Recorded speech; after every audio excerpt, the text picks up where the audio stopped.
Welcome to the Supercast. I'm your host, Superintendent Anthony Godfrey. Today, we talk to a very talented young writer whose powerful words are now getting national recognition and will be on display in the Library of Congress in Washington, D.C.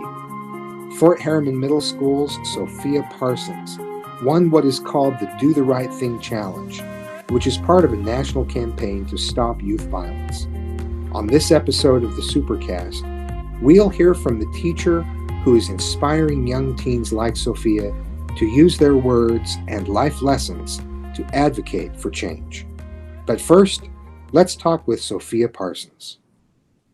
We're very happy to be here with Sophia Parsons.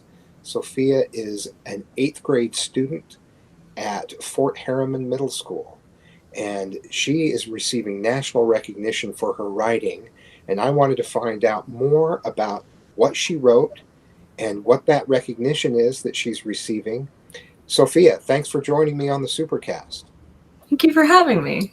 It's a very interesting experience. Well, it's exciting for me to be able to talk with you. I sure miss being in schools and having the chance to talk with students and teachers. And this Zoom meeting is as close as I can possibly get. And I'm really excited to talk with you.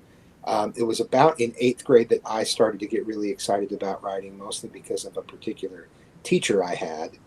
Before we get into the specifics of the award, what is it that you like about writing and what drew you to this contest? Well, I wouldn't have thought to enter this contest at all if it wasn't for school.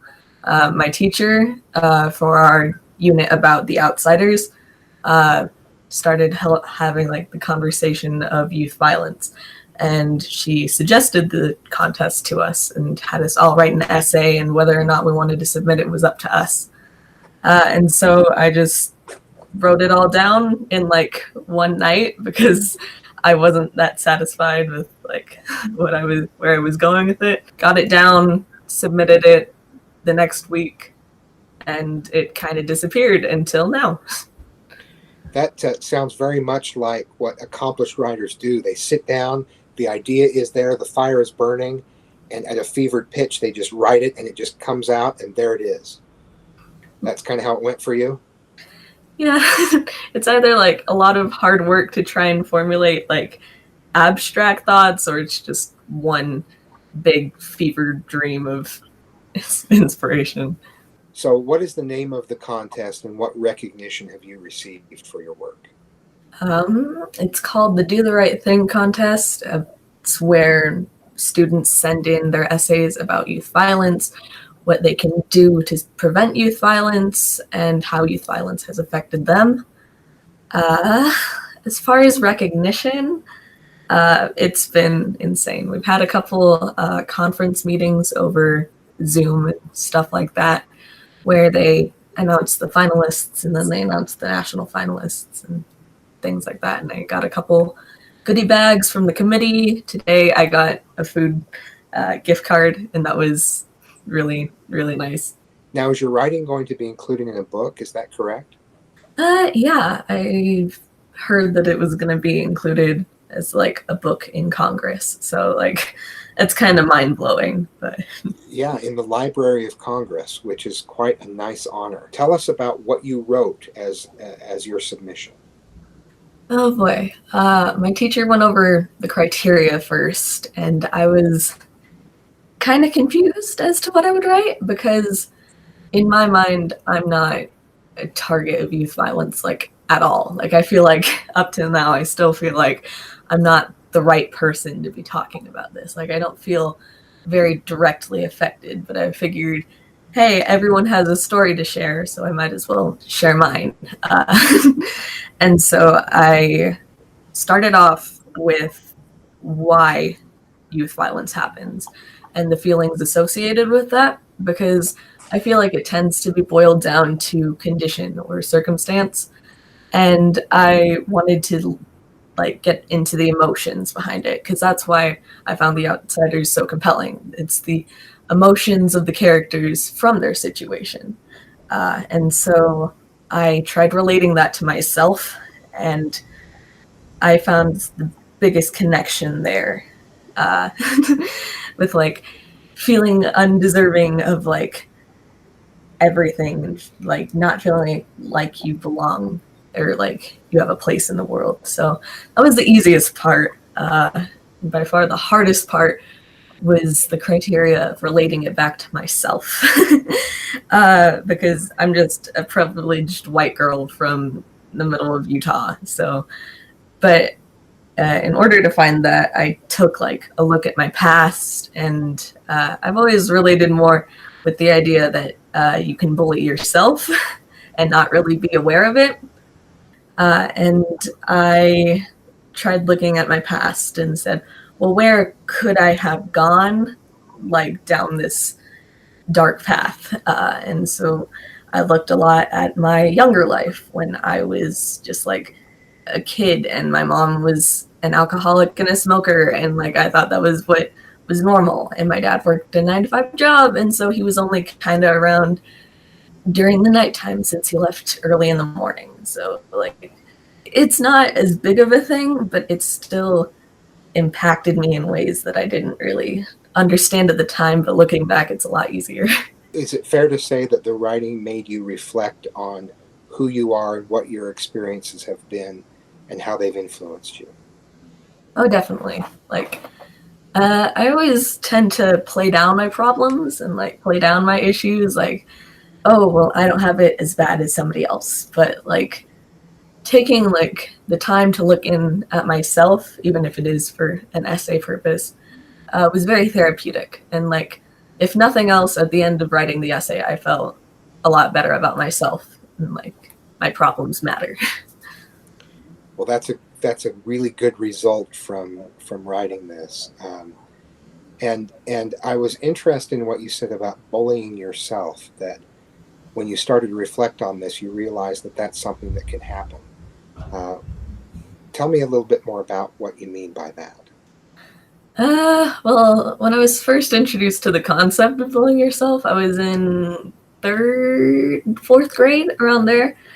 And like, I was kind of known as the kid who was like down about themselves. I didn't have a ton of friends, and I didn't want a ton of friends in my head. And I kept telling myself that I was a bad person or like something like that. That I wasn't deserving of like all this that I had. And then we had a guest speaker somewhere around there who introduced the concept to me, and the whole time like I was just staring at my hands like, oh god, that's me. I'm the one who like says mean things to myself. Oh god. And I've still struggled with it up to now, but I've gotten a lot better at stepping outside of myself and saying, hey, that's not something you'd want to do to anybody else, so why would you do it to yourself? I like how you described that reading the outsiders and relating to the outsiders then made you start to reflect on your own situation, and then you had to use some creativity and some imagination to turn that into a writing project. Can you tell us about the result of that process? What did your writing end up looking like? Was it an essay? Was it a poem? How did that end up? Well, at first I was going to write an essay, and I had like a couple paragraphs outlined, and I just didn't like how they sounded. I felt like they were too stiff and really impersonal, and so I was going through it like a couple days before the deadline, and I was like, I don't really like this. And so I worked until midnight, around 1:00 in the morning, somewhere around that. And I got a hit of inspiration, and I ended up writing kind of a poem. I call it a pesse because it's like a couple poem-ish stanzas in like an essay format. So you created your own genre. You really accomplished even more than I realized. I don't know if I'd say a whole genre, but like a weird amalgamation of like Dr. Seuss like language and personal experience. After writing this, were you surprised to win this recognition? Oh, definitely. I don't know, because like when I sent it off, it still was just like Oh man, that was just a brain piece from when I was like super tired at like 1 o'clock in the morning. And I sent it off to like a couple of my friends to like peer review via like email. But they just said it was good. And I'm like, oh, thanks. And then like, I've known for a while that I'm a pretty like okay writer. Yeah. It's how I like cope, like, because I'm not a very good communicator in real life. It's been an issue. So I kind of vent that into writing. And so I thought like, oh yeah, I'd place around like maybe mid-level once like I learned that I was a finalist. But like, I didn't think that I was like gonna be a national finalist like at all. Like, it's still kind of surreal. So how does that feel to be a national finalist? It is the greatest accomplishment I have ever made in my entire life up to this point. I feel very seen now, and I don't know if you've heard of Dear Evan Hansen, but I have. It's. I'm sorry, I saw the play before it went shut down due to coronavirus, but it kind of feels like that in both the good way and the bad way, where like it's amazing that I have this opportunity to share something so great with other people, but it also is a lot for like little Sophia who doesn't talk very well. Well, we all have to find our path to connect to the world around us, and it sounds like you have found yours. I'm also impressed that I hear a lot of things you're doing that great writers do. They write when they feel like writing. If it's in the morning, if it's in the evening, they find that time when they can write. They use friends to bounce things off of. They're inspired by literature that they read, and they connect to real feelings and to who they are. And I think you're doing those things very well, and I'm very impressed at the way you're able to talk about yourself and your own writing. Thank you very much. I don't really know what to say to that. Writing is like an extension of the self, so I don't see any reason as to why I should hide anything when it comes to a topic like this. So I think that's a great way to approach it. Tell me about your teacher. What is your teacher's name, and how did she get you involved in this? My teacher's name is Megan Domer, and she is the best. I love her so much. She has been a joy to have, even like in online school. She's been like supportive throughout this entire thing, and I couldn't have asked for a better English teacher. She isn't afraid to share how she feels and lifts up the people around her with what she does in the classroom, and I think she's really cool. I was an 8th grade English teacher, so I'm a little bit envious of her that she gets to still do that. And I taught the outsiders. And actually, my last year as an assistant principal at Jordan High School, they let me go up and give an impromptu speech because I was leaving, so I got to speak as well. And I yelled out a line from the outsiders, "Stay gold, pony boy." And I've never forgotten that book. I've always loved it.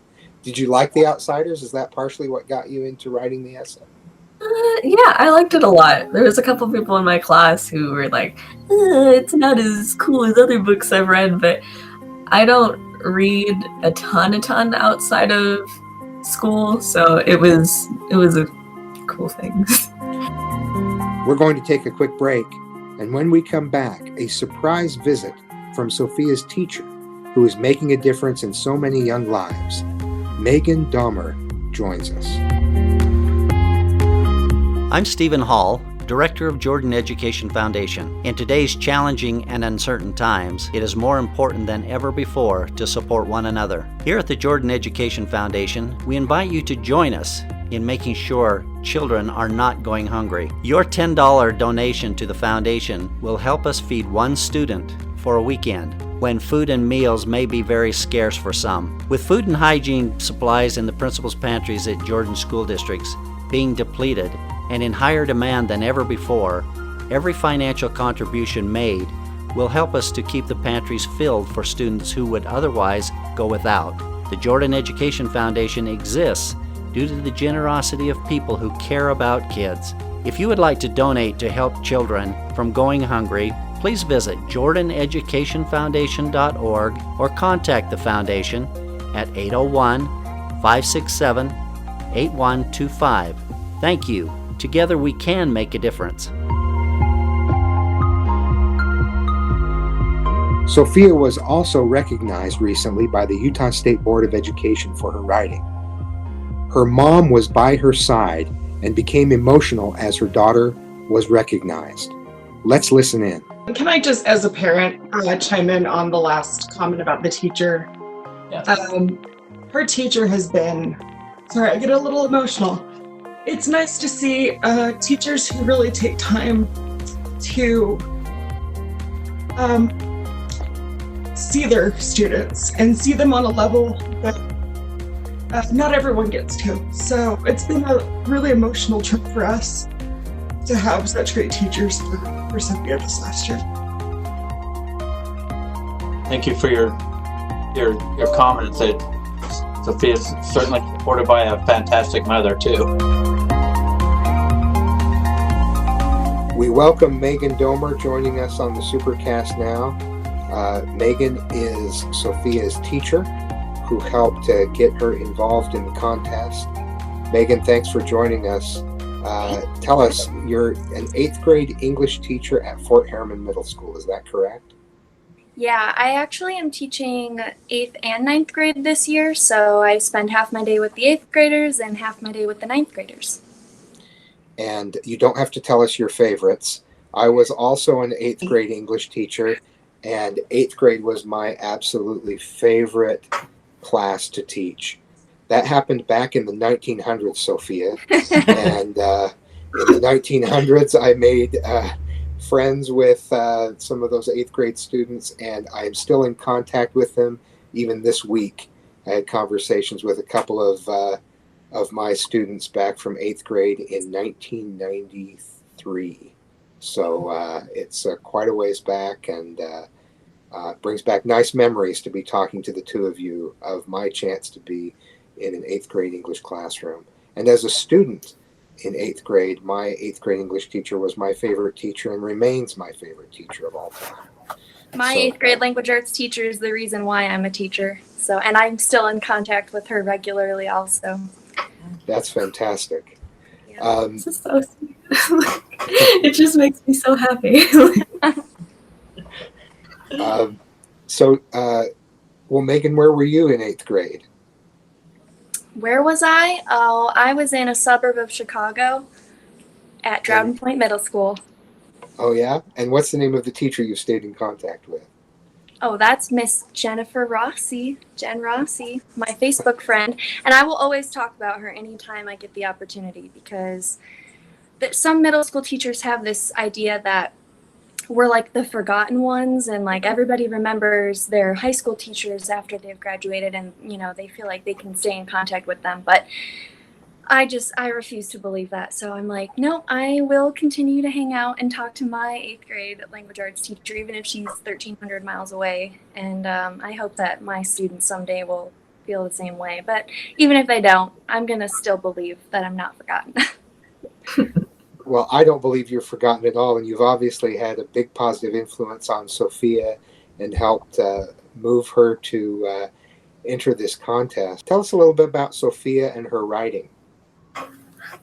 Oh, gosh. Well, she's amazing. I noticed it right at the beginning of the year, and just like her ability to connect with her emotions and be vulnerable is always something that stands out to me, especially in 8th graders, because so many 8th graders are so concerned about like fitting in and just, you know, not being noticed, going with the flow, that kind of thing. So anytime a student is brave enough to be vulnerable and real and honest with their emotions and connect with themselves on that level, and then to be able to go that next step and convey that with other people, that takes extreme vulnerability and bravery. So I noticed that Sophia was able to do that right off the bat with, like, I have all my students write me a letter at the beginning of the year.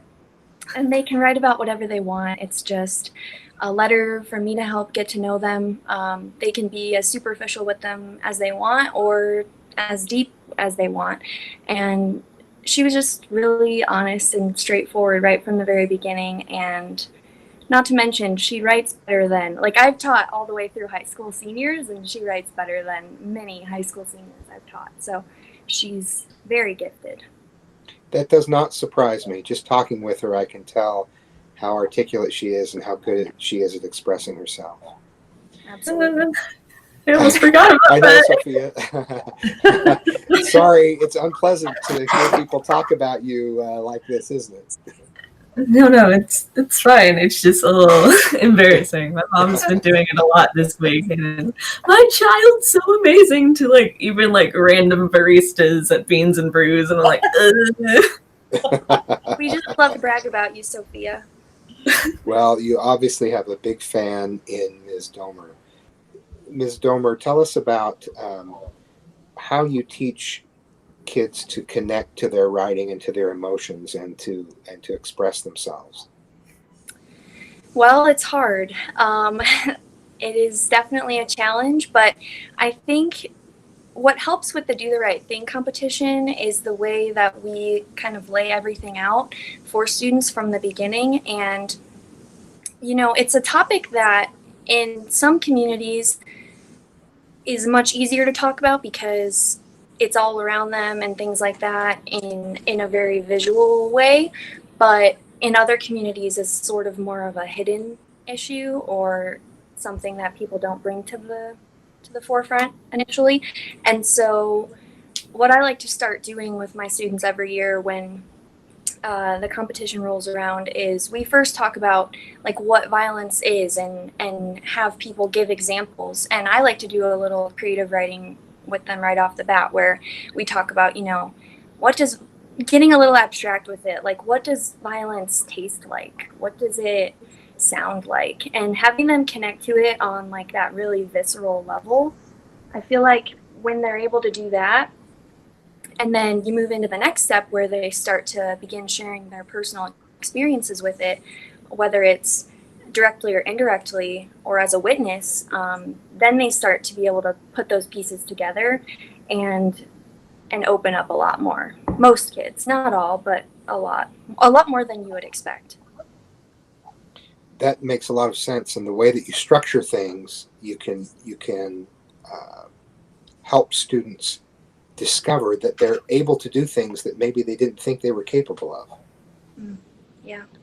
I also like to just talk about at the beginning of the year, like why we write, why writers do what they do, and not just authors, but anybody who writes. And so one of the things I like to focus on is that it's our way of connecting with others. It's our way of developing empathy. It's our way of making sense of the world around us and processing what we're seeing and experiencing. So I feel like when they understand why we're doing it, they're not so stressed about like, well, I don't know what I'm going to write, because they know the why. And when you know the why, the what becomes a lot easier. Sophia, tell us about that. Does that ring true for you? Oh, so much. Like sometimes when I'm just like walking home from school, like I'll go into weird narrator mode and I'll just be like, the sky was as clear and as blue as day. And then I'm like, man, I'm going to go home and write now. And it's just everywhere, dude. It plagues my mind. Once your teacher gets in your mind with some great ideas, it's hard to get them out. Luckily. Well, that's really exciting. And I love Ms. Domer's description of your letter at the beginning of the year, Sophia, because she's right. I remember as an 8th grade language arts teacher that I had certain tricks I used, not tricks, but methods and activities to help connect people to their emotions and to help them realize that writing isn't about right or wrong or about grammar as much as it is about expression and connection. And it sounds like that just came naturally for you. Kind of. Like, it's an acquired skill like any other art, in my opinion. Like, my mom has gone on record and will say for the end of time that she is a bad writer. And every time she says it, it bugs me to like no end, because that means that I'm like automatically at a higher plane, that it just comes naturally to me or whatever. But like, it's just getting in touch with yourself and then just putting it out there. Like, it doesn't matter if anybody actually reads it at the end of the day. It's you saying how you feel. Well said. Ms. Domer, what do you like most about teaching? Oh my gosh. Oh, well, you're going to make me cry. I love my students. That's why I do it. I love everything that I miss right now about teaching is like why I love teaching. It's getting to see my students every day and have genuine interactions with them that are candid and like unforced. I feel like I have to force so much of my personality when I'm filming to just a camera every day instead of just being my awkward self in front of them. And I like helping them to know more about who they are. Well, it sounds like you're doing a fantastic job of that. And I think it's a very valuable tool, especially as an 8th or 9th grader, to be able to use writing to be able to connect to your own emotions and to help you reflect on who you are and who you want to be. So, bravo. Thank you. Sophia described really well, even if you have some natural talent, it takes work, and it's a skill that you cultivate when you want to write. So even if you have a head start and maybe have a natural ability or interest in writing, there are things to do to hone skills. But what can anyone do? Do you have suggestions for parents if their child wants to be a better writer? Any ideas or thoughts about how they can do that? One thing I would say is to write something every day. That's something that a lot of writers that I look up to or that I've studied in my teaching of creative writing and things like that have recommended is just write. Just put pen to paper or fingers to keyboard or glass, whatever, and create something every day. It doesn't have to be a novel a day, obviously, but you need to be able to build stamina. And that's one of the best ways to do it, is to be consistent with your practice, just like, shooting hoops in basketball. If you want to get a better free throw, you have to put in some repetition. So writers need to do the same thing and exercise in that way. And the other thing I would say is to not write with the expectation of someone else seeing it. I love what Sophia shared about just like walking down the sidewalk and having an idea that pops into your head and then wanting to go home and write about it. That's amazing. And if more people did that, then they would be able to have that, like, when you're just writing in your diary or in a note on your phone like I do, you have so much freedom. You can write whatever you want, and no one's going to judge you for it. And so much of what I see when it comes to students who perceive themselves as bad writers or people who just can't write,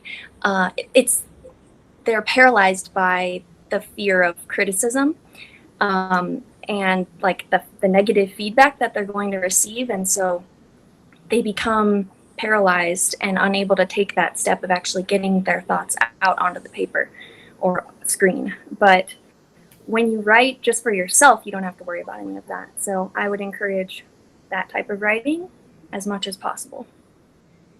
I love that. Great advice. Sophia, what advice do you have for aspiring writers or even people who are reluctant and just need to get started? Well, I'd say try out different avenues, because I don't enjoy informative writing as much. Doing research kills my brain cells. I can't do it for more than an hour. But writing poems, or I wrote a lot of haikus over 7th grade summer break, and just getting feelings out there instead of writing super precise analytical essays.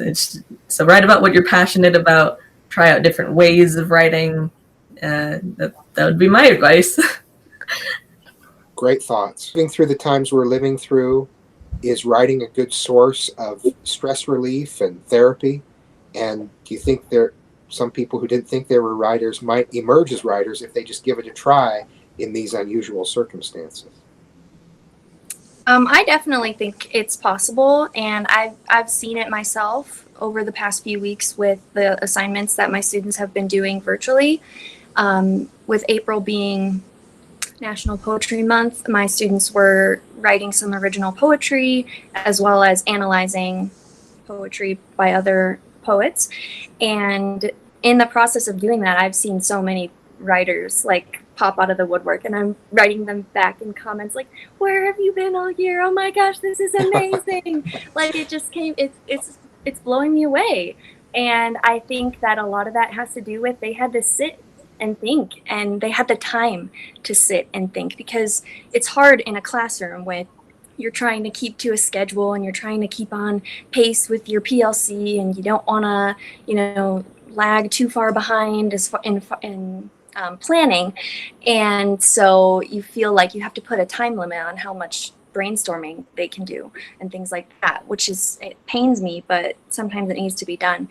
And when they have all this time just to ruminate on their ideas and really think about it, I think you get some amazing stuff. And I'm trying to figure out now how to put together like an anonymous collection of poetry that my students have turned in about COVID and quarantine, because people write about, like Sophia said, what is happening, what they're passionate about, what they're feeling. And for so many of our kids right now, it is frustration and disappointment with what's happening, and they just want an outlet to be able to talk about that. So I feel really good about what we've been doing at Fort Herriman and in allowing them to express those feelings. Sounds fantastic, and I love the discovery of new literary voices. That's wonderful. Sophia, any thoughts on that? Yeah, it's definitely going to help people, like, at least that's what I believe, because like it provides that social aspect to, like, it feels like you're writing to a pen pal, like even if there isn't like a direct connection, it still gets your feelings out there and you can send it to somebody online. That's what I've been doing a lot with my friend Quinn, and we just text each other back and forth, and we have like these big long essays about video games or whatever that we share with each other, and it's been really fun. That's wonderful. Sounds great. It's interesting. I follow a number of authors on Twitter, and they've been talking with their fans about which books of theirs they think relate, or books that they want to write or wish they'd written that relate to this circumstance. And it really is unique when you're living through it. So, Sophia, I'm glad that you're writing. I'm glad you're keeping a journal, because I think it will be difficult to recreate after the fact. But being right in it, I think you have a prime opportunity. And I look forward to reading your future works, because I have no doubt I'm going to have the opportunity to do that. So, me too. Well, it's been a pleasure talking with both of you, and Ms. Domer, keep up the great work with your students. I love your passion, and I love your story that it was an 8th grade teacher that got you to teaching 8th grade. That's my story too, and I always will think fondly of Mr. Evans. And Sophia, my congratulations on already being so articulate and so connected to yourself. And I wish you only the best for the future. And I look forward to meeting both of you in person one day down the road. You too. Thank you so much. Thank you for joining us on the Supercast. Remember, education is the most important thing you will do today. We'll see you out there.